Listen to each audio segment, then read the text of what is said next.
الیاس علیہ السلام کے بعد یسع علیہ السلام تشریف لائے۔ اللہ تعالیٰ نے ان کا ذکر سورۃ الانعام آیت 86 میں فرمایا ہے۔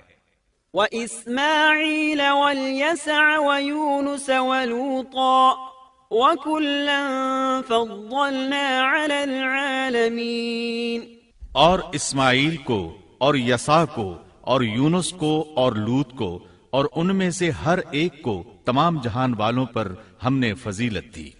اسی طرح سورہ صاد آیت 48 میں فرمایا، وَاذْكُرْ إِسْمَاعِيلَ وَالْيَسَعَ وَذَا الْكِفْلِ وَكُلٌّ مِّنَ الْأَخْيَارِ، اور اسماعیل، یسع اور ذوالکفل کا بھی ذکر کیجئے، یہ سب بہترین لوگ تھے۔ یسع علیہ السلام بعض مورخین کے نزدیک ہارون علیہ السلام کی اولاد میں سے ہیں، اور بعض کے بقول یوسف علیہ السلام کی نسل سے ہیں، اور یہ الیاس علیہ السلام کے چچا زاد بھائی تھے۔ ان کے باپ کا نام عدی تھا، گویا آپ کا پورا نام یسع بن عدی علیہ السلام تھا۔ یسع علیہ السلام کے بارے میں بھی کسی اہل علم نے تفصیل بیان نہیں کی، صرف اتنا مذکور ہے کہ وہ پیغمبروں میں سے تھے۔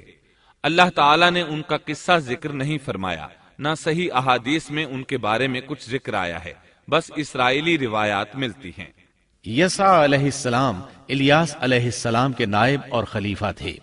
چھوٹی عمر ہی سے ان کی رفاقت میں رہنے لگے تھے، اور ان کی وفات کے بعد اللہ تعالیٰ نے بنی اسرائیل کی ہدایت و رہنمائی کے لیے یسع علیہ السلام کو نبوت سے سرفراز فرمایا، اور انہوں نے الیاس علیہ السلام کے طریقے ہی پر بنی اسرائیل کی رہنمائی فرمائی۔ یہ معلوم نہیں ہو سکا کہ انہوں نے کتنی عمر مبارک پائی اور بنی اسرائیل میں کتنے عرصے تک حق تبلیغ ادا کیا۔